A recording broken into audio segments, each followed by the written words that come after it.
Oh, it's good to be back. Oh, it's good to have you back, mate. Hey. You know, this is when you know you're turning into your dad. My dad said it for like 20, 30 years. Like I remember him saying, it's nice to go away, but it's great to come back. And I am saying exactly the same thing. I've had a month in Dubai. Of course, I've got no reason to complain. It's lovely weather, cricket, food, restaurants, hotels, 5-star, everything shiny, clean. But there's something about the grime of the UK. There's nothing like sitting on your own throne. Yeah, that. But also, don't forget, I came back from Dubai and went straight to Glasgow. That's even more. That's extreme. Teasing yourself. What's the point?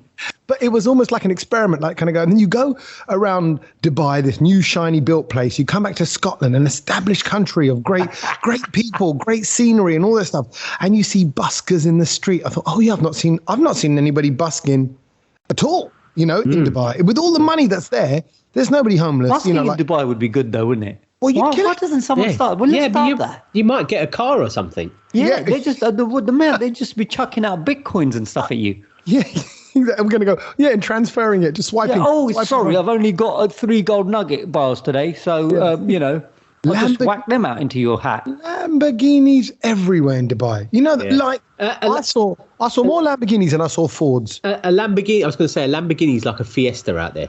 Yeah, honestly, you think it was just, like, I couldn't believe it. I think I was just more aware of it this time. Lamborghini, Ferrari, Rolls Royce, Lamborghini, Ferrari, Rolls Royce, Bentley, round Lamborghini, and that was it. It was like a little pattern, and it was crazy. But to come back to cold Scotland, and Scotland were playing Denmark earlier this week, so that's the day I got back, right? So everyone's in the pubs, they're drinking, and this sounds so weird, you could smell booze. Did you hear a lot of them singing, yes, sir, I can boogie? Because that's the anthem, innit? When the football's on, it's madness up in It was Scotland. earlier, so it was 2-3 o'clock in the afternoon, so they'd only been drinking 4 or 5 hours. Yeah. Yeah. So they were, but I'm saying, you smell like, I'll be honest, you can smell the bashab on the street. You know, like, and I bet you liked it though. No, well, it was, I tell you what, I like the character and I like all the coat zipped up. Oh, and tell you what, Christmas. Came back to see Christmas decorations. I've not seen it. I went mid-October. So there wasn't anything really up. And then the people in the shops all had the Christmas hats on. And you know what Scott's like, you're right there, all right, how are you? And it's all so friendly. And it just feels like, I know it's not perfect, but this is my UK. I am British. And I know Scots are different from English and we're different from, but it was like, it was just familiar. Yeah, you had a nice big long breath and thought, yes, I'm closer to home. And also you came back to not only Christmas in Scotland, but you came back to loads of messages about goo pots. And then, so you got them, Sach got them, I got them, the Brownload account got them. You've never been emailed or messaged. I got them sent to me, to my personal Instagram account, to my other podcast account, and to this one, but with no context. Not like, oh, hey, Tommy, I know you mentioned this in the Brownload, but, or, hey, Tommy, I know this is your personal account, but they just went, did you know the Pringles lids fit the goo pots perfectly? Meaning, because this is all because, Kedge, tell everyone what. Well, yeah, so last week we were talking about this company who they've invented, they're selling lids for goo pots because obviously they're rendered useless once you've eaten the dessert out of them. And so this was a way of, then you could then store grapes in there or whatever you wanted to, chutneys with a lid. Yeah, olives. Olives as well. So we obviously we were endorsing the what was it? How much was it? £5. Sachin with a very serious face. Olives are a good one. Yeah. I would store my olives in there. I would. Do like a little olive. Yeah. So and it was quite expensive. Yeah, you said, Kedge, what, a fiver for 2? Yeah, £5 for 2 lids. I think it was. Rip off. Yeah. Yeah, but we were thinking about it. But then, the Desi community in their droves were getting in touch with us saying, don't do that. Pringles it, Nate. Just get the lid from a Pringle and it fits. And I was like, wow, mind blown. We're obviously so basic. I mean, especially me. I was ready to leave with my £5 and get 2 lids for it. I was happy to do that. Now you can just go into Tesco's and nick the lid, Kedge. Yeah. Well, you don't even have to buy the Pringles. Yeah, you're exactly. Right. It's still got the foil underneath. But I was surprised because if you said to me, a question came up in a game show, probably a little rubbish game show, but a game show said, would a Pringles lid fit goo pod lid? I'd go, no, Pringles are bigger. The tube of a Pringles has a bigger circumference than that of a goo pod. But it's not. They're the Apparently same size. not. Apparently not. But not all of these people can be wrong, can they? So, I mean, I'm just going to give that a go now. And I think we need to give it a go because I want to know how tight the fit is and stuff as well. Like, is it proper? Is it proper? Do you see what I mean? Got to be snug. Because then it would also, because I've actually bought lids for my baked beans tins. Because when the boys have baked beans. Oh, yeah. That's a good little shout as well, isn't it? You know, when the boys have like, they never use a whole tin. And then and then obviously they don't want it because they're fussy little things. They won't have it the next day, maybe. You might have it a couple of days later. But I found that baked beans the old ulli can develop in a couple of 2-3 days, right? Because you obviously leave it exposed. But if you put that in the fridge? on, yeah, even in the fridge. Like, it's horrible. I mean, I wouldn't. If I'm opening beans, I'm eating it, and then if you're not eating all of it, it goes in the bin. What a snob! Sorry. Yeah, but okay. Well, that's a waste of food, and that's what's going wrong with the world. Well, no, that's why I eat. I get the small pot of beans, so I just eat. Which is not economic because you pay like 5p less for like a third of the portion.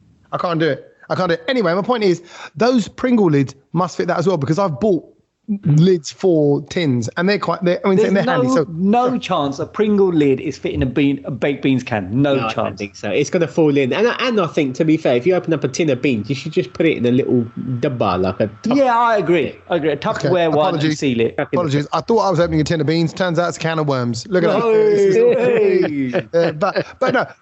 But these are the little things in life. You see, this is what no other podcast talks about. It's It's the little wins or the little gains. And now, but I feel a bit bad because that person who started that business doing those lids for the goo pods, we've now just blown the business. Killed it. The Brownload has killed the business. Sorry. We gave it the pump last week. We've absolutely killed it this week. So yeah. Anyway, nice to have you back, Tommy. How's everyone's week's been? Sach, I think you got some news for us. Oh, yeah. How are you feeling? Yeah, well, my week could have been better because obviously last week, Tuesday, was when I last spoke to you boys on the podcast. Yeah. And you could tell that I wasn't feeling well. Yeah, your eyes are drooped. And I did the PCR test that day. It actually came back later that night as positive. So I've had COVID for the past week. It caught up with the Sach. It's caught me. It's what? So it was last year March, wasn't it? It all kicked off. So I'm quite surprised that it's taken this long. That I've kind of avoided. Bearing in mind that he's in every DJ cesspit possible. Yeah, well, of course. Also, about everywhere. You're double jabbed as well. I am double jabbed, but I've got to say it's kind of wiped me out this week. Like it's not been easy. It's not been easy, and for someone that kind of never really gets sick or gets stopped or put a stop to what you're doing, like that's not me at all. And not only that, I was in bed. For someone who never really would even say it was tough. Sach Kedge, right? Yeah. If he says, it's not been easy, that's a lot you're getting from Sach. Put it this way. He goes to me, oh yeah. He goes, Kedge, I'm feeling. After day one, he was like, Kedge, you know what? I'm better. He goes, I'll be back into work tomorrow and we're ready to roll. Do you know what I mean? And then he phoned me and he went, nah, Kedge, I think I'm going to need some extra days. I think the worst part of it is number one, you've got to be stuck in your room for 10 days. And, tomorrow's the last day that I come out of my bedroom, really.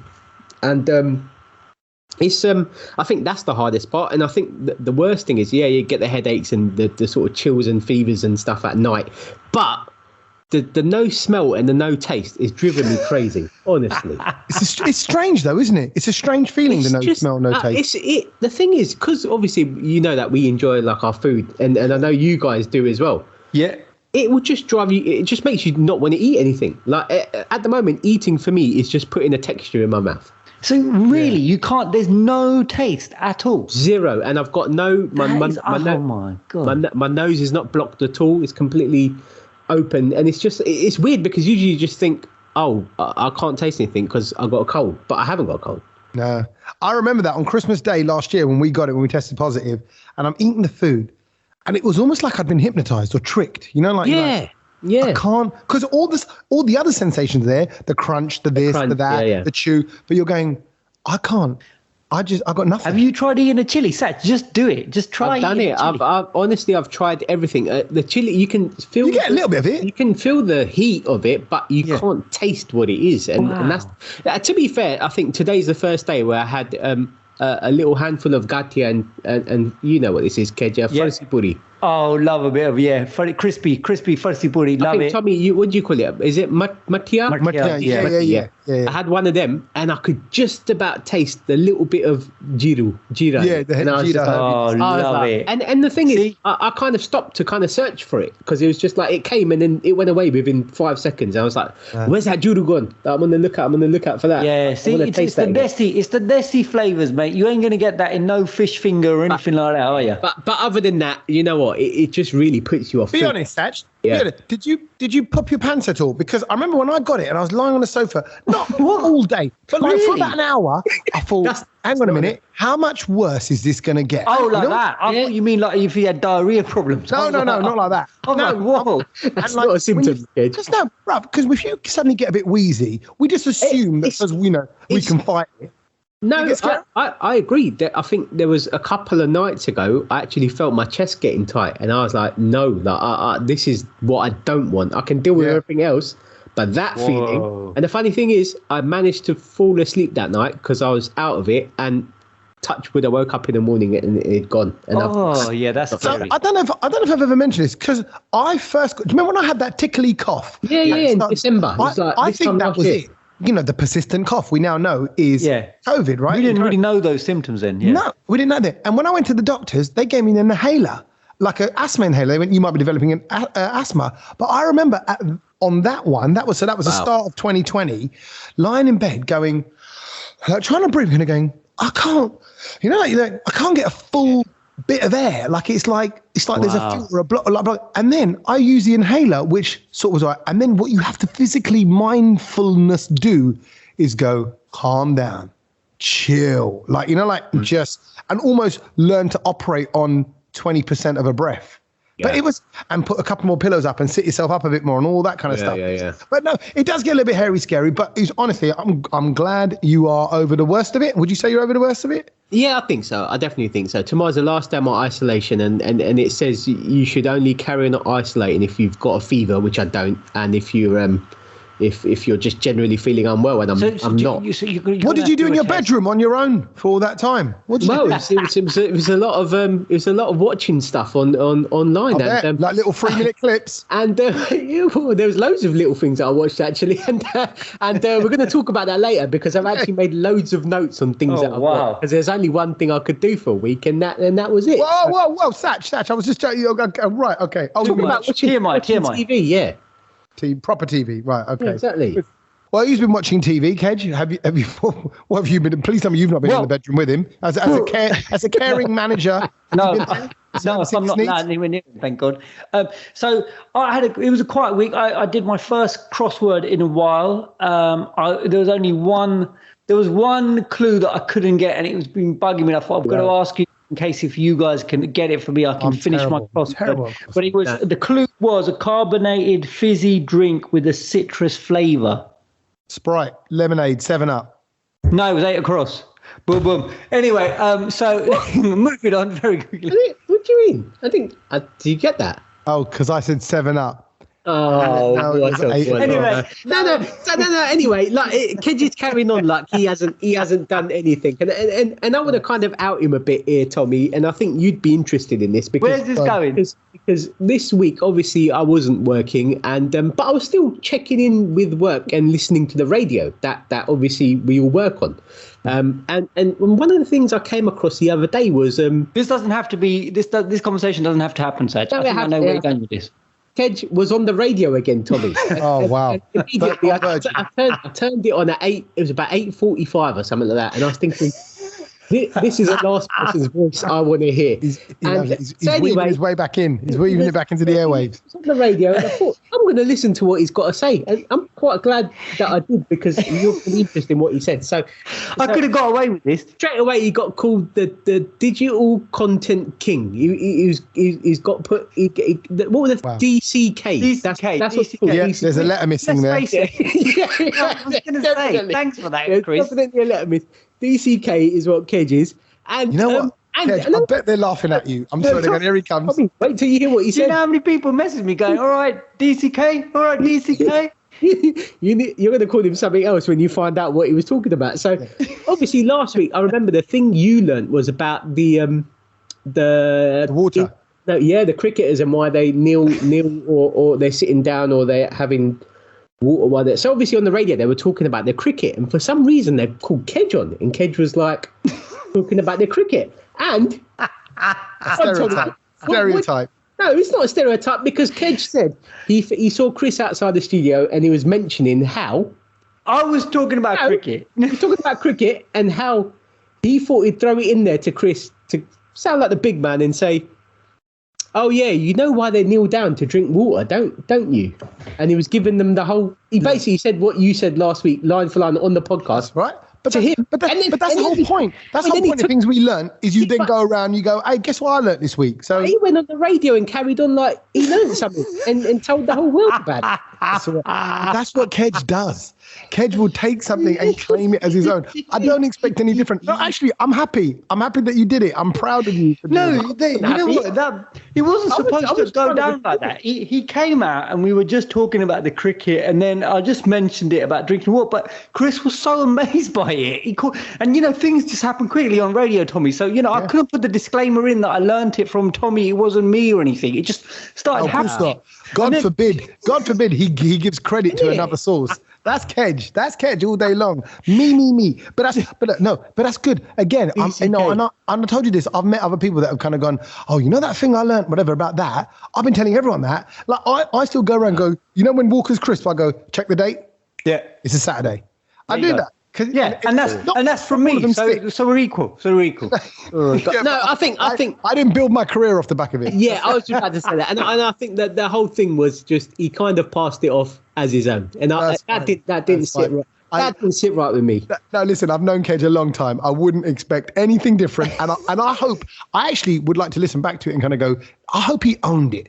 Full. Well, I had to because then I started getting the little dirty because he goes, right, in you come, Kedge, we're talking about it, and I was like, I haven't got enough facts on this. Yeah. I had to quickly. So he made it up. I had to quickly, listen back to the Brownload, get in there, and then do you proud. But seriously, there's loads online, and I ended up watching off the back of it because I thought, what's the reason for that? Because I just thought it was something. And then there's like full YouTube nutritionists doing speeches about it, and then, by the way, I told the boys about it because a few of my mates all came out and joined us for the final weekend in Dubai, and we went and ate at this Pakistani restaurant, Pak Darbar, it was called. Oh yeah. The dishes, the curries, were £1.50 each. Lovely, they're the best ones. Wow. Chicken curries, dals, channe, roti, and we got there like after I did the concert, after I hosted the Amivert Gary Sandhu concert at Coca-Cola Arena. So we went there at like 1 o'clock in the morning. These bunch of Pakistani guys served us like it was the middle of the afternoon, live-o, chatting. But what triggered it was he was drinking water himself, and he was walking past, and then he sat down, drank the water, got up and carried on walking. I went, look, boys, do you know why he done that? And I went, Baji Vapas, I said, please tell him. And he said it, in Urdu, and it sounds more poetic in Urdu. And he goes, I'm going to get the word like, bahut nuksan hai aapke liye, what it can do, the damage. And he was saying like, it can even create like water retention in your knees. Actually, and all this stuff. Come to think of it, that's how Kedge sounded on the radio. Yeah. I was very poetic. And Chris was so inspired by it, he then got onto drinking wine while lying down. He said, that's the next experiment, Kedge. Can we do that one, please? Yeah. So I said, right, let's do it. We're on it. So yeah, he said, Kedge was definitely doing his bit and being the head of DCK. Okay. Well, then you got to now balance it out, Kedge. You got to give us a story that we don't know anything about yet, and give us some knowledge back for everybody. Well, this was the story that has been big this week, and it's about and I think a little bit surprising, but I mean, I don't know. I'm on board with this, and that is that because obviously it's about young people. Young people are almost 4 times more likely than older viewers to watch TV shows with subtitles, despite having fewer hearing problems, according to this new research that's been put out. So they're saying that 4 out of 5 viewers aged 18 to 25 use subtitles. And I was like, I've kind of always used subtitles because especially American films, because their accent's a little bit, twangy. You don't get all the words, or it's never loud enough.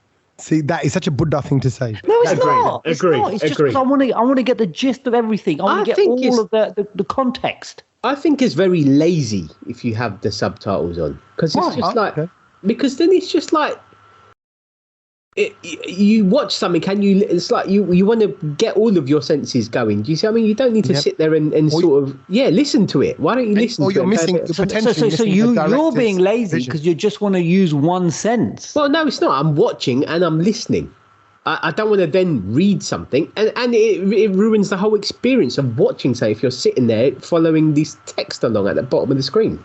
No, I get both sides. What's funny is, Kedge, you sound like my dad, because my dad says, back in the day, actors delivered their lines. Absolutely. The hero would turn to camera. I think they've done something to the sound and the taste. Yeah. But now it's like, and he always, who does my dad moan about? I think it's Keanu Reeves, because he goes, Keanu Reeves is a mumbler. There's some films with Keanu Reeves that move. And Cage, my word. What's his name? You're right. I was going to say Johnny Cage, but that's Mortal Kombat. Nicholas. That's it. Oh, Nicholas. Yeah. And also, I think microphones have changed and all that kind of stuff. But, and also, actors aren't now theatre trained. So you don't have that, hey, cowboy, what do you think you're doing down here? But they don't need to do that. Like, oh, God. They don't need to do I think that, look, for example. I wonder if anyone feels like they need subtitles on the Brownload. Maybe. I don't know. Probably, because he missed bits. Yeah. Yeah, you will miss bits. You got what did he say? Like just then, when you went 3 to 4 viewers, you were saying. Yeah. And I didn't understand. What's he saying? I sounded he said 3 to 4 viewers. No, I corrected myself. You were viewers. Yeah. Well, that was effects for the story. I was trying to give an example. But like I look at this story and it's like I'm just thinking of one of my a younger nephew now, and every time he watches TV, the first thing he does is put subtitles on, and it winds me up. How old is he? Oh, what? He can't be. What? 16? About 16? Yeah. Yeah. This is the age group. 80% of them, they all use subtitles. I first noticed it. When was that? Is it High School Musical when that came out, and then High School Musical 2 came out, and my nieces were over my house watching it, but they had the subtitles on, and I went, "Oh, it's a musical." Listen to it. Yeah, but what I mean is, I had it on for the whole program. And I remember thinking, all right, have you got those on because you're going to sing along? And they went, no, we got it on. We just always have it on. Just for jokes. And the first thing I thought was, but you're losing some of the image on the screen. Yeah. But be honest. This is as real talk as I get. I'm happily married man and all that. But sometimes when you have the subtitles on, the subtitles cover up the Rudy Doody bits, like on that little flash of the screen. And then I'll have to rewind it, take the subtitles off just so I can see the fit person, and then put the subtitles back. Come on, you ever done that? You're like, I've always because for me subtitles are not a problem because I've watched Bollywood films with subtitles from a very young age because that's the only way I'd get it. So I guess I'm used to it, whereas you guys didn't do that. So I guess I'm used to it. And then obviously watching French films and German films again with subtitles. So it was for me. It's never been a thing. That's why we've always spoken about how I watch foreign programs on Netflix and stuff, and you guys go, no, if you've got subtitles, kid, you're not watching it. We're not watching it, and I don't ever find it an issue. But you guys have not watched many programs on Netflix because it's got subtitles. But you can find yourself all of a sudden looking at the subtitles and not looking up at the screen. Yeah, no, you're right. And I really do like, as we know, as with programs like C and all those things. Now things are so the cinematography on programs is great. And I've always said I like to turn the lights off and get the screen on and have a proper and enjoy the experience of a good film at home. Yeah. So that's the thing. But I got to say, I'm with the kids. I also put subtitles on because I've read that story today, Kedge, because it's in the paper today, and I read it on the airplane coming from Scotland, and it was saying people do it because they want to be on their phones as well. So you can flick up, kind of go read. You can read a line quickly, take it in, look down at your phone. Even you're not reading it out loud. Yeah, you're not kind of going, and then we will go to. You quickly go, and then he went to the shops, and you're going to go on the phone again. I mean, subtitles. Like I said, I love them. I think I'm probably the only guy on the planet who's watched 180 episodes of the Mahabharata as subtitles. I don't know what the pictures were, to be fair, because that's all I did when I was little. And I watched it with subtitles. Not Mahabharata. What's the other one? Ramayan. I watched that with subtitles. There you go. But that's different. Is there a massive problem, by the way, with something in the subtitles? That was in the paper today as well, about Channel 4's subtitle company or whatever it is. There's a big problem, and they haven't been able to get them right. And every now and then it will happen. Like, I remember when I was on the One show, and it put up, instead of Tommy Sandu, it put down Sanders or Sandelson, like, because it basically it uses like a Siri. It uses like the equivalent of a Siri or a voice note thing to kind of to get that. Well, that's why Instagram put captions as well now. You can put captions on Instagram now on all your videos as well. That's really quite handy. Everyone's using that as well. Again, half of them are wrong when I watch. No, but you can go and edit that. You just got to press the button. It's just long, isn't it? Why would well, because the majority of people are consuming Instagram videos now without sound. There we go. To be fair, it's not even subtitles for me. I think anything on the screen annoys me. I don't like it when the bar thing comes up when you're forwarding something, or like, I just want it to go. Oh, like so the timeline. I want that to go. I don't like that little red button in the corner. That winds me up. That needs to be backed up. That's so so small and minor. No, but it's on the screen. Don't put it there. Tommy's the same, because I know he does that as well. But then I'll press back up and get rid of that. I have to. Because you're right. I'm sorry. I'm paying for whatever 65-inch screen. I want to fill it all. Yeah, every inch counts, doesn't it? Every inch, exactly. You realise that when you're at home alone in your room for a week as well, I'm sure. Watching loads of TV. Again, but basically what we're realising is, so I watch it with subtitles. Ked, you watch it with subtitles. So I like to put subtitles on. Yeah. So is it Gen Z? What is it? What generation is it? Gen Z, Gen X? I get mixed up. Millennials. We're millennials. I think it'll be Gen Z. Gen Z. Yeah, so we're down with the kids, but Sach, you're not. So you're of the old school. Deliver your lines properly. There is a TV show that we won't be needing subtitles for, and that is. And have you guys heard of this? I only just heard of and discovered this today. But there's a new Channel 4 show coming with celebrities, and they're going to go head to head in a special Christmas show of The Greatest Snowman, where you'll see people trying to build a snowman. That's the level of telly we're looking forward to this Christmas, lads. Yeah, but with real snow? So where are they doing? Real snow. Well, Sue Perkins is going to host this one-off celebrity special, and they're going to go to the Alpine Resort to basically take part in this competition. Tons of snow is going to be there. They're going to be in giant blocks at their disposal, and then celebrities go head to head, 3 rounds, and they have to test their brain and brawn. So this is kind of exciting. Yeah, well, I tell you what, it could be okay, because the first thing you think is, how hard can a snowman be? But obviously it's going to get more and more extravagant. They're going to look at build. It's going to be structure. It's going to be looking at how you dress it. It's going to be looking at how you shape it. Because I tell you what always goes around the Punjabi community. You must have seen it every year. Someone does that typical snowman with a turban, and then with a scarf wrapped around him and looking like a bit of Mr. Singh kind of thing. So that, and I always think, God, whoever did that has got some skills, right? It's the same picture that goes around every year, but they've got some skills. So if you can almost apply that, and then you've got a snowman in a setting, or he's driving a car, or what? Then you start going big like that. But you know what? Like, you talk about it like, who's going to build a snowman? But I think the general population of UK is actually rubbish at making snowmen. I don't think we have ever been. Well, you don't get taught how to build a snowman. But hence the need for the show, because then at least actually you'll get some proper basic sort of stuff. No, I agree. I think this is something that everyone in the UK needs to watch, because I don't think we have the skills to build a snowman. And I remember, like, my mum always takes the lead on building a snowman. It always ends up looking very, very phallic, and then we all sort of sit around it and laugh, because it's just like, you try and put a doppy on it, and it's just like, well, hello. That's your mum's mind, though, isn't it? That's what she meant to do that. Well, I don't know. I see the glint in her eye. She's cheeky. Sit around it with my legs wide open. I mean, I don't know what that was for. It'll melt very quickly. But actually, what? If anything, that's what they're good at building. People are good at building snow willies. Yeah.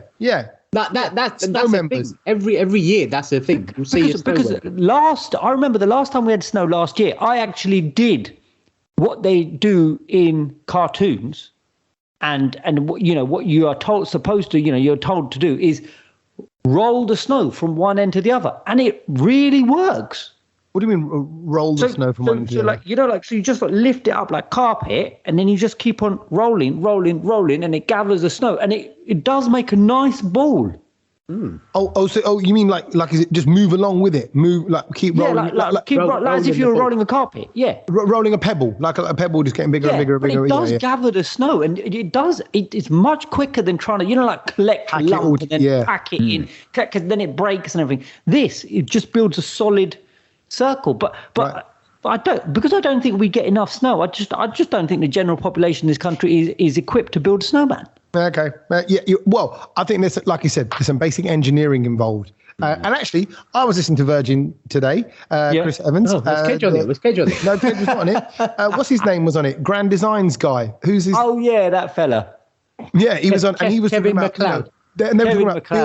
Kevin McLeod, yeah. And it was about builds and structures and what's practical and what's not. And I was thinking, you know what a clever bloke, number one. But also, if you could apply a little bit of engineering knowledge to building your snowman, you could just it's like pumpkin carving. Some people are just very, very good at it, but you can get the tools now. You can get the little utensils. You can get little guides on how to do it. That doesn't exist for snowman building. And this sounds like it could be a really nice festive show. What would get you right into Christmas watching this? I'm not sure about this, only because I think, look, since Bake Off happened, they've just tried to make everything Bake Off like. Yeah. So it's like, there was another thing about woodwork people, and it was just like how they make stuff like. Just like, this is lazy. I think these are all spin-off though from the Generation Game. This is what they're trying to do, because the Generation Game. Generation Well, Game. no, because the Generation Game, you had like 1 minute to copy the expert how to do it, right? And now they've just got spin-off. It's like you're getting the backstory of each craft. It weren't Generation Game. It was the other thing. It was like. Wasn't You Bet or something else? It was like when you see a professional come out and do something, and then you have to copy them. Yeah, that was Generation Game, bro. No, but I don't even think it's that. I just think it's like, all right, cool. We know everyone's got a skill in something, whether it's making stuff out of wood or snow or cats or whatever. It's just now Bake Off has been so successful. Let's just make everything like Bake Off. Yeah, okay. Yeah, I agree. I tell you, it's taking the simple thing and kind of making it a bit more complex and letting everybody kind of. The next one could be like a DJ show. Yeah. Well, absolutely, absolutely. It could be Sach, and you'll be in there. I'm not interested. It sounds like. I'll be honest. Having been away, I'm now full on now ready. Like I've got a few bits of work, few stand-up shows and all that for the next couple of weeks. I'm ready for December. Yeah, I'm ready bring it for on. a nice winter. We're only 5 weeks away. Have we got snow? What's been going on here? There seems to be. It's getting colder. So today it was the first time at 9 o'clock in the morning. It was just 1 degree. That was a first. It's getting colder. The run was harder today, but they're saying that we're going to be in for some blizzards and all that kind of stuff as well. So it does feel like winter is now really upon us. With that also means tubs of celebrations, and with that means what is your worst chocolate from a celebration tin, Tommy? Celebrations, probably. I'm trying to work out. So what have they got? They've got the Bounty. They've got the Snickers. Yeah. They've got the Maltesers. Yeah. They're the top 3 Twix they got. So which one would you not pick? Because I know the ones I go for. The Dairy Milk. He's gone past it already, Kedge. Would you? Which one? So which one would you pick first? No, I love all those 4. I love all those. Ooh, Bounty as well. I love Bounty, and I love the fact that no one else likes Bounty. He was one of them. He's one of them. He's one of them. Why? What do you mean? Basically, celebrations have launched a new campaign actually while you've been out in Dubai, because a lot of people don't like Bounty. And a recent survey found that 52% of people leave the mini coconut bars until the last, and 32% of people chuck them away completely. I chuck them away. Wow. See, I love it. I love it when I open the tub, let's say day after Boxing Day, where everyone smashed them all, and I just see 12 Bounties in them. I'm like, thank you very much. Wow. Take those to the telly. You. I think, you know what, let's just do an amnesty and then just take them, just bring the truckload to Tommy, just leave outside his gaff. But so there is that possibility. Or what celebrations have now offered is the new return scheme. They have launched it, which means that the makers, Mars Wrigley, are willing to take back all unwanted Bounty bars from your tub of celebrations. How good is that? How nice is that? You can't do that. Really COVID, bruv. At the cricket, when the ball goes into the crowd, did you see what happens? Yeah, they spray it. People chuck it back. The players grab it with their feet, kick it to the umpire. He brings out his little cloth, wipes it down. You're going to tell me I'm going to have someone secondhand bounties where the whole nation is at the moment riddled with COVID again? No, but they are wrapped, Tommy. They're not licking them or anything and putting them away. How do I know? How do I know someone's not going, like my sister used to do on the sweets when we were young? No, but they're not coming. I mean, I was only joking about the amnesty at Tommy's house. Was that really your sister or was that you? But we used to do it to each other. We used to do we used to breathe on our crisps, so the other one didn't want to eat them. But it's a territorial thing. So are they really taking them back though? They're taking them back. Mars Wrigley have said that you can bring them back, and you can. So basically, it's launching in January 2022 because obviously by then you're going to know what's left in your tin or not, and then you'll be able to swap them for the king of celebrations, the Maltesers. Yes, the best one. Which is a good deal. So there we go. The return scheme is going to be rolling out across Co-op stores in Glasgow, London and Manchester from the 17th of January next year. I just thought, you know what a great way to start the year. When everyone's feeling down, you open up that tin, you got all those disgusting chocolate bars left, and you go, I know what, I'm going to change them for a bit of Maltesers. I don't think Maltesers is the king. I think it's the dairy milk, which isn't my choice, but I think that's the one that always goes quickly. The pure chocolate one. There's no dairy milk in it. There's no dairy milk in it. Is that not in that one? That is in Heroes. That's Heroes. I prefer Heroes to Celebrations. Yeah. But then you got the crunchy. The crunchy's always left over. The crunch. Oh, I'm a crunchy man. Yeah, I love the crunchy. Like the honeycomb crunchy. I love a crunchy. I just think it's the Heroes has just got a better range of chocolate. No, I think the Celebrations have, mate. Not the Heroes. Not for me. Yeah, no. Dairy milk's a bit basic for me. It needs to be gatsby. But the dairy milk ones do go quick. That's what I'm just saying. When the dairy milk the pure chocolate ones. What tin has dairy milk in it? I don't even know what. The Heroes does, bruv. What, just plain? I didn't know about it. I'll tell you what I really don't like. Actually, and I've gone off over the years, even though it was a big part of the 80s. Caramel. Nah. Yeah, not that much of a fan. To be fair, it doesn't bother me. They put in that Galaxy caramel as well. Oh, that's a beaut. That's a beaut. I like that. Yeah, that's a lovely one, mate. Sicky. Anyway, things we have seen. Seen first, then learned. Yeah. Seen. Oh, well, I think I can excel in this department because I've seen a whole load of. Do you want me to tell you about stuff that I've seen on terrestrial TV, on these online, like things like Netflix, or do you want me to go to the YouTube stuff that I've seen? Give us your pick. What's Sach's top 3 for this week? Okay, so 3 things. I'll give you 3 things. So the first thing is, and I think I have to talk about this because it was the most watched film this weekend on Netflix. Did you see that? Oh, Red Notice. No, Red Notice. I need to see that. Red Notice. Red Notice with it's got Ryan Reynolds in it, Gal Gadot, and The Rock is in it. And that's it, The Rock, which obviously kind of put me off a little bit because, as you know, it's my religion to watch anything with The Rock in it. And I got to say, like, I kind of didn't think it was going to be anything special. I thought, The Rock, I know what kind of films he makes. They're just all right, like nothing. But I actually think this is a really good film, only because the other 2 are in it.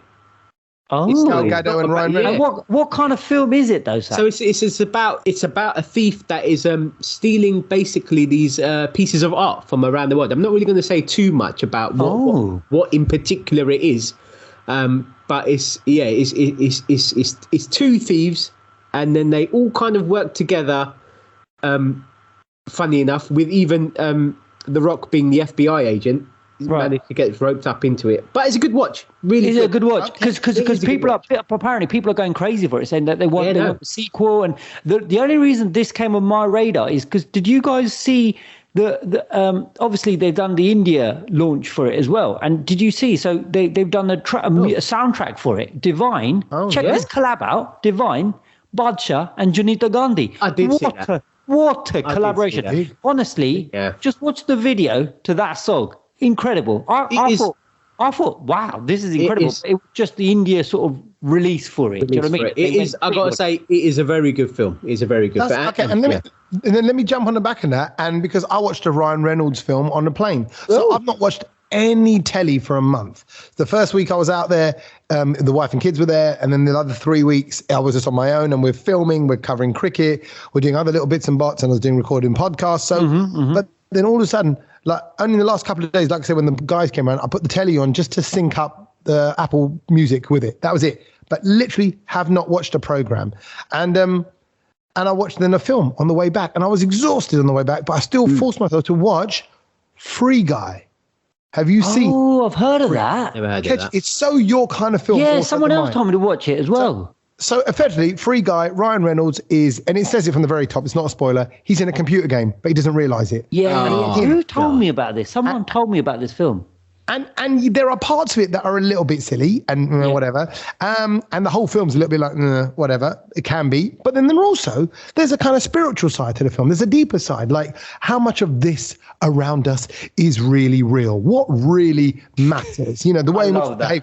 And, I love that. And he's aspiring to get to a place where he can just be himself and count for something and have an identity and not live through someone else's, and you think, well, we're all kind of working for a system. There's always higher powers that be. There's politics, there's social pressures and all that. And we all just want to be ourselves. So there's a bit of that kind of going on in the story. And actually it was a good, enjoyable, good effects. Nice. Time pass kind of. New? How old?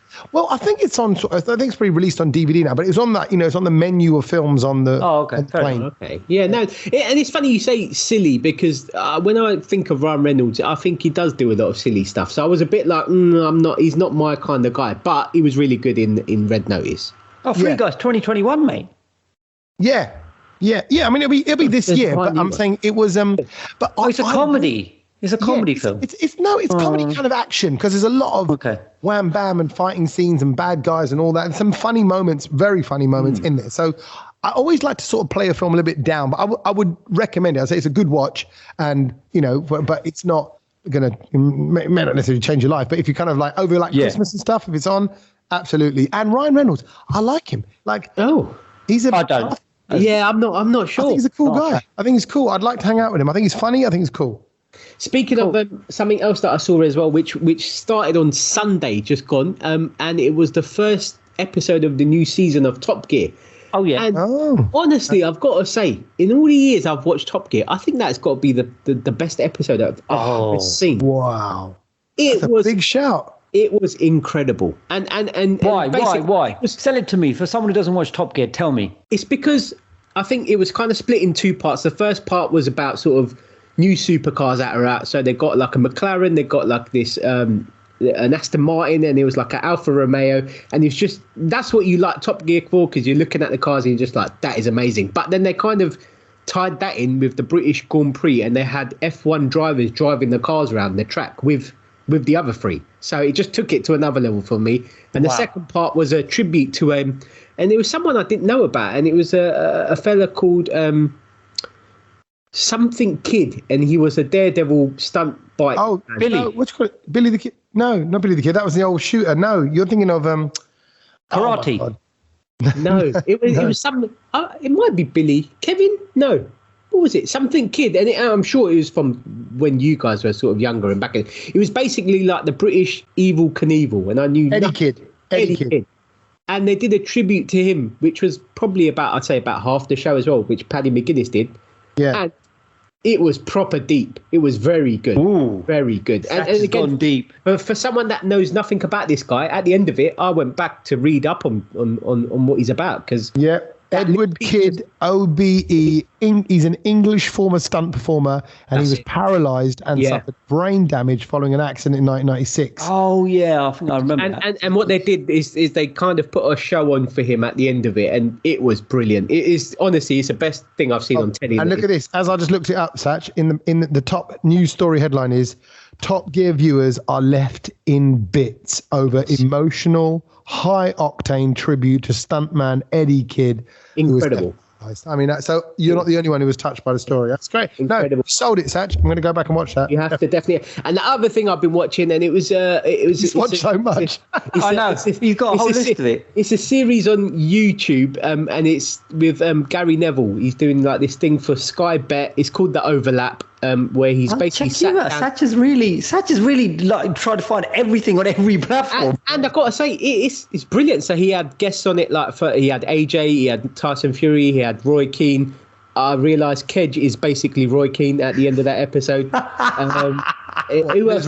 Harry Kane was on it. But the depth, the in-depth questions that they go into about these people. I think the best episode I saw was with Tyson Fury, where he's talking about how he was sort of depressed and like overweight, and how he came back to win the belts and stuff.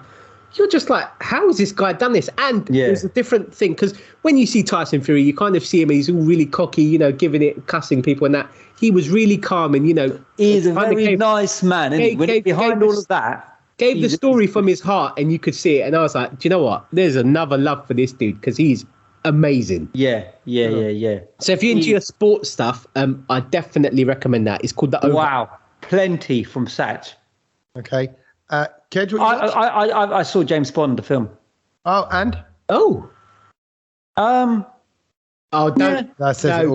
ruin it, Kedge. Don't ruin it. Yeah, Have you seen it? It's not Spectre. It's not Spectre. No.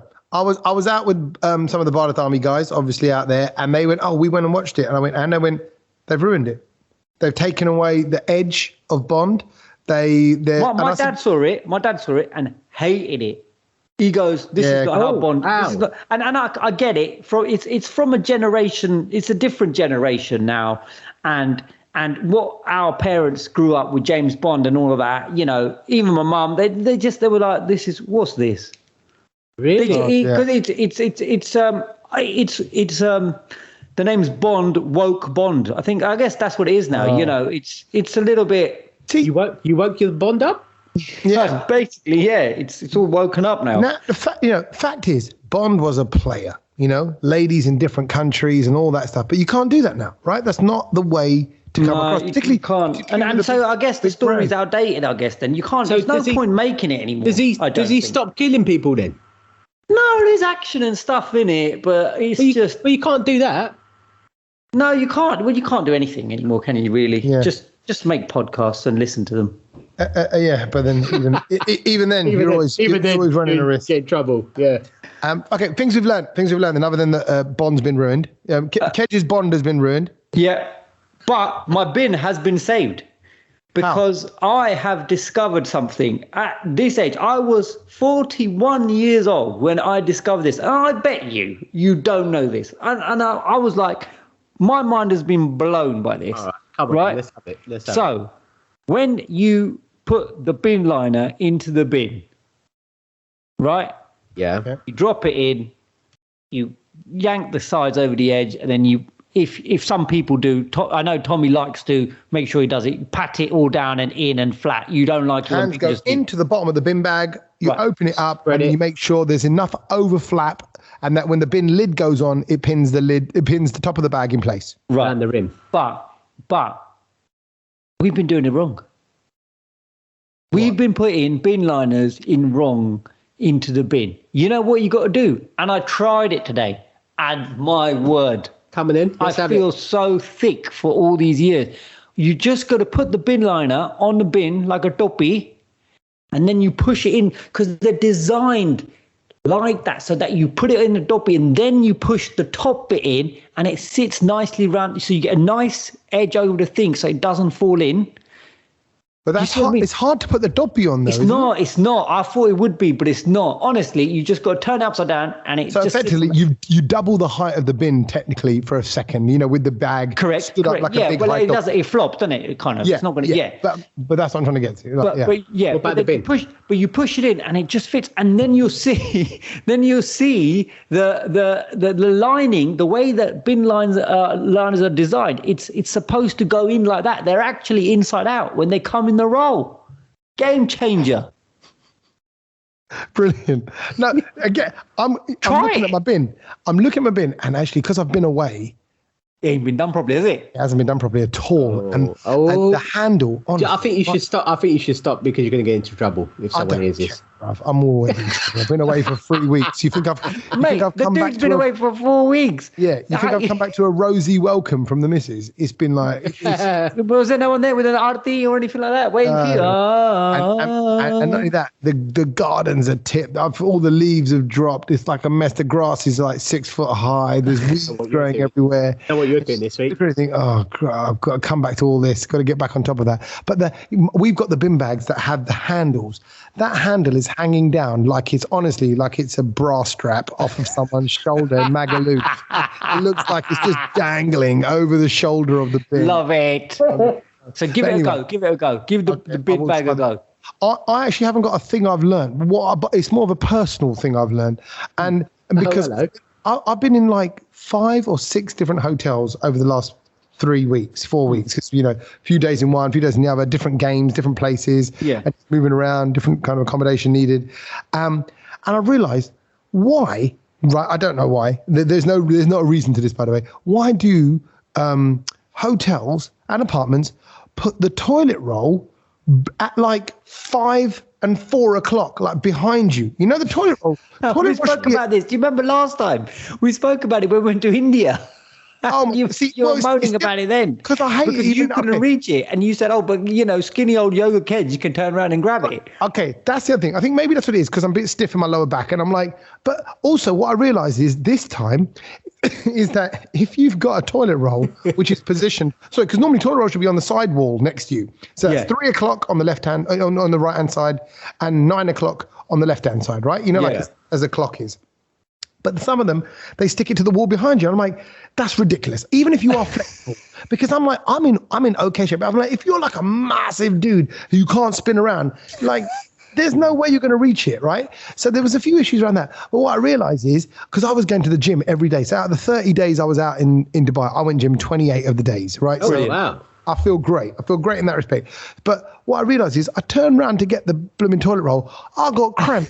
You get cramp when you need to wipe your bum and you got to straighten up. It's a physical nightmare. You're flapping around over the toilet. You haven't wiped anything. I'm like, oh God, this is embarrassing. I was glad nobody was around. But I'm like, this is all because the toilet roll's on the wall. So my thing I've learned is, if you see the toilet roll on the wall behind you, take it off the roll first, take off the wall and have it in your hands. That's a good thing. Or just take, a portable loo stand with you when you go abroad. It'd be easier. Do what? A loo stand? Portable loo stand. You know what I mean? Well, you weren't there, Kedge, so I had to just settle for I'm going to stand there and hold it for you. You're skinny enough. Right, what you learned? The thing I've learned this week is about Christmas dinner. And it was one of these articles that in a normal day, I don't think I would have ever clicked on it because I'm not really interested in it. Obviously, because I've got COVID, I had a bit more time on my hands. I thought, let me have a little read. And it was about what the Queen has for her Christmas dinner. And I've got to say, I was surprised because when you think of the Queen, you think massive spread, going to have all sorts of hams, this, that, the other. Yeah. She's just like us. She just likes normal. Aloo alla paratha? No, not like that. But like it's just turkey, roast potatoes, sage and onion stuffing, and gravy, and then sprouts, carrots, and parsnips. And I'm like, that's the Christmas dinner I have. Yeah, and I remember hearing once that the Queen is quite partial. She likes little curry as well, like around Boxing Day and then around it. So out of Tupperware, wasn't it? When we told that they have it out of Tupperware or something, wasn't it? Do you remember? Yeah. Well, it blew me away because I just thought, oh, okay, she's basically eating the same thing as everyone else in the nation, really. Like, obviously, it's going to be better quality, let's say, but it's good. It's good to see that she's keeping it real. Talking of Christmas stuff and dinner and all that, I know this is not a things you learnt, but this is a thing that I would like to give to our listeners as a potential business idea, because I like to come up with a lot of business ideas for our listeners, because that's what we're there for. We've made all this money over the. Oh no, hold on, none of it. But honestly, I've thought of the best business idea. Maybe Tommy, you might want to jump in on this as well. But I'm going to put it out there. Tommy, go and do this, and then when you're successful, I'll claim the credit for it. Like with the water in the knees. And I didn't even wait. But I only discovered that you can give somebody as a Christmas present a subscription. Oh, I thought that was the end of it. You can give somebody as a Christmas present. Like, no. Have my cousin. Here's Tommy. Yeah. No, you can give somebody as a subscription cheese as subscription. I know where you heard that, kid. But hold on. But then I'm thinking, if you can give cheese and you can give, check this out, Tommy, sausages as a subscription. Yeah. So every week you get your subscription of sausages. Good. Why has no Desi done the same for some Desi Kana? Come on. Because you know what? Because you know what? Okay, you would have to pitch that to the mainstream audience. A subscription of Pani Puri, Golgappa. No one wants that every week. If you gave me a present, subscription of Pani Puri for the year, that would, come on. Imagine you just get fresh pakode every 2 weeks. That subscription. Yeah. You would have to do it in India or in Pakistan or where they do it weekly. Because I think here, even me, I'd be like, if you said, I'm going to send you Pani Puri chaat or whatever, or even masala tea every weekend. Actually, masala tea maybe. Come on, subscription to masala tea every weekend. Come on. Why is no Asian doing this business? Get it going right now. Winter months as well, because we know all the health benefits. Oh my God, it's a brilliant one. If you run any kind of business like that, make a subscription service. If people are buying cheese subscriptions and sausage subscriptions, come on. You're right. There probably is something in it. Yeah. Okay. Here we go. You want me to set it up? Okay. Well, anyone who's listening, set it up. You know what? And we'll test it out. We'll buy the subscription. We'll give you the pump. We'll give you the pump. We'll give you the pump for a free subscription. Okay. Done. All right. Done deal. There you go. Ideas, money making schemes, and all sorts. And very quickly before we do go, are we having a Christmas do this year? Oh, we have to. Oh, we have to. Funny, I said it today to my dad. I said, all back to normal for Christmas now this year. You know, because we had last year or so. Full on licking faces and everything. Are we meeting next week as well, Tommy? Oh, yeah. Love to. Can we all get together? We're allowed. It's just that Boris reckons Christmas, it might be slightly distanced. Okay. You know what was so annoying about Dubai? The most annoying thing, the only probably annoying thing about it, no dancing. You go to a club bar, as soon as you get up, security, sit down. Because everyone knows that it spreads more when you're dancing. That's changed, because when I was there in September, that wasn't the case. Hardcore on it. Yeah, good. Yeah. COVID spreads more when you're dancing, apparently. You can move your arms in your chair and all that stuff. So that's why I was thinking, you know what? And we went to about 3 or 4 clubs while I was over there, right? Yeah. What about the concert? What about the concert then? No, well, people are in the chairs kind of go, but they actually said to me, the organizer said, look, you got to tell everyone, please don't dance around in the aisles and all that. Don't hype it up. You can bop in your chair, you can wave your arms. But I'm like, okay, so you can do all of that, but you can't just physically get up and dance. It doesn't really make sense. That makes sense. But you know what you realize? I love dancing. And that is such a big part of the night out. And to not do that, it was like, this is pointless. I can't hear hip hop, R&B, old school, and all that stuff and just go, yep, this is excellent. I'm having an excellent time enjoying it. I'm going to sit down and enjoy I'm going to sit down and enjoy this excellent music this DJ has chosen for me. What a wonderful man he is. I can't do it. So actually, not only I'd like to not only have a night out and a night in and a food night and all that, but I need to have a bop. So we need to do that. I'm on the bop as well, mate. Okay. Lovely. There you go. We'll recreate those nights where me and Kedge go around dancing and being silly, and Sach just regrets his whole life. The entire evening. Exactly. So you get better, Sach, then we'll take you clubbing and send you straight back again. No, look after yourself. Rest up. Get rid of this thing. And Kedge, keep running the fort on your own. Keep stealing things from the Brownload and give it to Chris Evans, because he needs our help, clearly. Of course he does. We're there to support him. You know what I mean? The community is there. He needs it all. He needs all the help he can get. Nice one, boys. Until next week, then. I'll catch you later. Laters.